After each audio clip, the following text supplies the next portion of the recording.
Olá pessoal, hoje eu vim aqui falar para vocês sobre uma métrica de dispersão que eu gosto de trabalhar muito, que é o coeficiente de variação, certo? Não tem como a gente trabalhar como uma métrica descritiva como o desvio padrão, né? Porque ele dá um valor relacionado com o valor dele, né? Ele é muito bom, é excelente, eu gosto de trabalhar com desvio padrão, mas não é uma métrica que seja relativa, né? Que a gente possa relativizar e apresentar, né? E comparar com todas as outras, tá?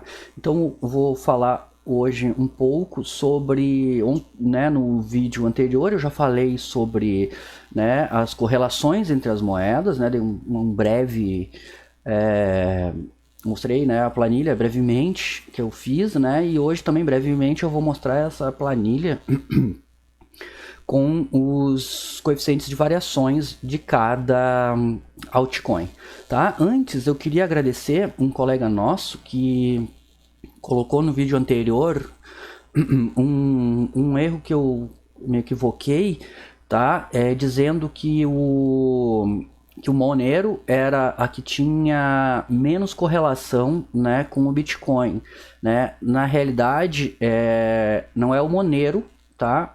É o Ripple, tá? E na grande verdade não é nem o Ripple, tá? É o Theta, mas é que eles são tão próximos, os dois têm praticamente a mesma correlação, então eu me equivoquei. Então, né, agradeço esse colega, né, por ter falado isso, né, nos colocado lá nos comentários, né. Aproveito, né, para vocês se verem algum equívoco aqui, para a gente, né, seguir consertando, né, esses pequenos equívocos aí, né. Também se vocês gostaram, né, do vídeo, compartilhem, dê um like lá, mande comentários, tá? Se inscrevam principalmente no canal para a gente poder crescer, né? Mais e aí ajudar mais gente ainda, tá? Então vamos ao estudo que eu comecei a fazer. Então eu peguei, né? Fiz o coeficiente de variação de todas as amostras. Então, o que é o coeficiente de variação, né? É o desvio padrão dividido pela média multiplicado por 100, tá? Então, tem todas as métricas que eu gosto, né? Quem me conhece sabe que eu gosto de trabalhar muito com média e desvio padrão, média e desvio padrão. Né? Então, eu fiz uma planilha, né, com todos os coeficientes de variação, né? E coloquei aqui também as correlações para ver, né, que agora a gente vai afunilando, né, as coisas e para chegar num objetivo de uma carteira de moedas que seja compatível com o nosso robô, né? As devidas explicações para V4 já foram dadas lá, né, pelo nosso colega João. Então eu vou me deter, né, no estudo que eu venho fazendo e vou depois em outros vídeos me aprofundar mais. Esse vídeo, né, também é o mais introdutório e são vídeos curtos para a gente não cansar, vamos dizer assim, tá? Então, peguei todos esses coeficientes de variação, fiz a mesma coisa que eu fiz com a correlação no vídeo passado e botei, né, fiz os blocos aqui e vi a frequência deles. Então tem uma frequência em 21 e 26%, tá?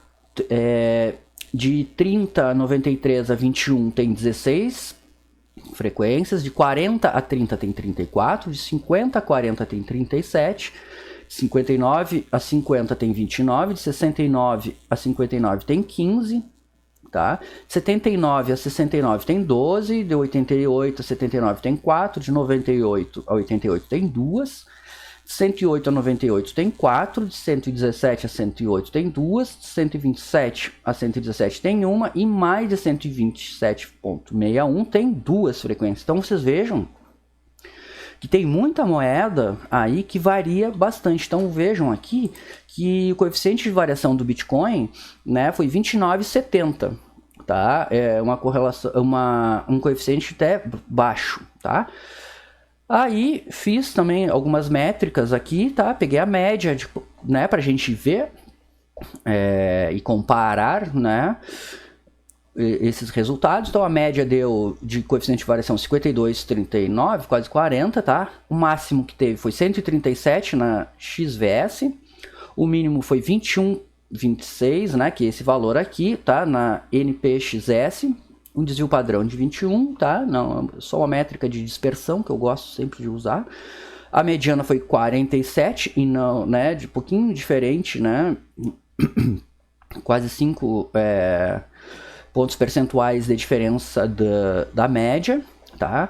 E aqui que começa a ficar interessante da gente filtrar essas moedas, né? E começar a correlacionar, ver a correlação em coeficiente de variação, né? Então, menor que o Bitcoin. Então, tiveram 14 aparições, né? Teve de todas essas moedas, deixa eu ver aqui, foram 159 moedas, tá? Eu esqueci de algumas, tá? Que eu vou colocar depois na planilha para ela ficar completa, tá? Então, menor que o Bitcoin foram 14 apenas, tá? Maior que o Bitcoin foram 145, menor que a média foram 98 e maior que a média foi 61, tá? Os mesmos 159 aparições aqui, né? Desculpa, frequências. Então aqui a gente já começa a tentar, né, ver o que a gente quer, né? Então a primeira coisa, né, que eu falei em vídeos anteriores, né, qual é o objetivo da sua carteira para o robô, né? Tem que estar bem definido isso. Tem que estar bem definido. Por quê? Porque agora a gente começa a funilar de acordo, né, com esse objetivo, certo? Peguei aqui só para título de curiosidade, né? Então eu peguei o Litecoin, tá? Peguei o coeficiente de variação dele e a correlação, tá? Então vocês vejam aqui que eu falei, ó, que o Theta, né? Ele tem praticamente quase a mesma correlação que o Litecoin, muito pouco, né? De diferença 0,30 talvez, 0,33 de diferença em percentual, tá? Só que ele tem um coeficiente de variação maior, né? Peguei a Nano também, que tem coeficiente um pouquinho mais baixo de correlação com Bitcoin, né?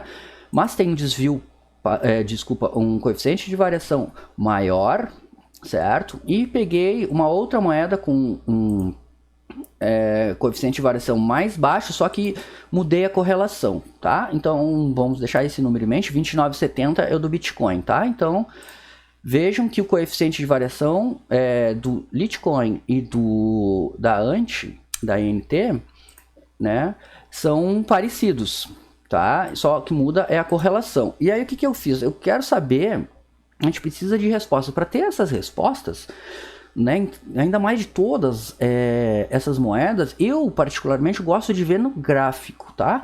E aí peguei e plotei aqui, tá, no gráfico do Bitcoin, né, como elas se comportam, tá? Então eu tenho aqui a Litecoin com um coeficiente de variação um pouco mais baixo que o Bitcoin, a Theta com a mesma correlação praticamente da Litecoin, né, com o Bitcoin, só que com um coeficiente de variação mais alto, né, 41%. Peguei a Nano, tá, com um coeficiente de variação um pouquinho mais baixo, com uma correlação um pouco mais baixo, mas com um coeficiente de variação maior, tá? E peguei a NT aqui com um coeficiente de variação baixo e uma correlação um pouco mais baixa, tá? E aí a gente começa a tentar, eu gosto de ver no gráfico, visualmente, principalmente, onde estão as diferenças, certo? Podemos ver aqui, tá? Primeira coisa, a questão de escala, né? Ó, nós temos aqui, ó, 143, que está agora mais ou menos o Bitcoin de valorização, e o Litecoin, ó, com 193, certo? A Theta está aqui 307 ainda de valorização. Ela tem um coeficiente de variação maior, certo? E a Nano está com 200 e... vamos botar aqui 300, mais ou menos, né? Quase igual a Theta, tá? Só que a gente tem essa variação aqui, ó, muito maior, que foi para a alta. Então aí que a gente começa a ver o que é melhor e separar o joio do trigo, né? Então na baixa eles se comportam de uma maneira, na alta eles se comportam de outra maneira, tá? A correlação da Nano é um pouco mais baixa, né? O que a gente pode ver, né? Sobe o Bitcoin, sobe a Nano também, só que quando ela sobe bastante, né? Com mais valorização. Então, vocês podem ver aqui, ó, mais ou menos quase 500% de valorização aqui contra 153 do Bitcoin, tá? No topo aqui o Bitcoin estava 200 e poucos aqui, vamos ver se eu consigo ver. 200 e... vamos botar 200, tá? Só porque eu não consegui tirar isso aqui. E a Nano continuou lá em 500 quase, perto de 500, tá? E a ENT, tá? Ela tem uma correlação menor, né? E um coeficiente de variação um pouco mais baixo que o Bitcoin, bem pouco também, tá? Quase igual praticamente, tá? E a gente vê que foi nesse período aqui, ó, tá? Ó, são nas altas que ela tem a diferença, e na baixa, ó, quando ela começou a cair foi quando começou a cair todas, ó, ela subiu, ela demorou um pouquinho, né, perto das outras, tá? Só que depois ela caiu também. Então isso aqui é importante da gente saber, porque eu posso trabalhar agora, como eu tenho média móvel para entrada na operação e não entrar em operação, certo? E como eu tenho a média móvel também para estopar tudo, é muito mais fácil agora eu pegar essas correlações e desvios padrões e achar uma carteira que eu consiga acompanhar de acordo com o meu objetivo, né? Então isso é fundamental para a gente agora começar a separar, tirar aquelas moedas que não servem para o nosso objetivo e deixar só as moedas que a gente precisa. Certo, pessoal? No futuro, né, em breve, né, no futuro fica meio vago, né, mas em breve eu venho mostrar mais estudos com esses valores, tá? Eu acho que isso é uma coisa que ninguém mostra assim, né? Que então o nosso conteúdo, né? Pode ter alguns equívocos que nem teve no vídeo passado, né? Mas eu acho que a gente começa já a agrupar melhor a forma que a gente quer fazer os nossos trades, tá? Então, como a gente tem agora muito mais opções na V4, né, na versão 4 do robô, vamos refinar mais agora, achando aquelas moedas, tá? E a minha sugestão é que quando vocês forem fazer a carteira de vocês, vocês coloquem visualmente assim e vejam, né, para tomada de decisão. Quando cai, quando sobe, se ela, por exemplo, essa Nano aqui, ó, o Bitcoin começou a subir, tá? Aqui, claro que tem um problema de escala, né? Porque depois ela deu uma suba grande, né? Mas é saber o time, né? Porque como a gente trabalha com uma cesta, vamos dizer assim, de coins, né? Eu gostaria que todas elas acompanhassem, né, o Bitcoin na subida e depois na queda, né, corrigisse ou igual ao Bitcoin ou tivesse, né, ou fosse diferente. Então por isso que agora a gente tem inúmeras maneiras de trabalhar e agrupar aqueles dados para achar as melhores moedas para nós. Certo, pessoal? Muito obrigado e até o próximo vídeo. Até mais.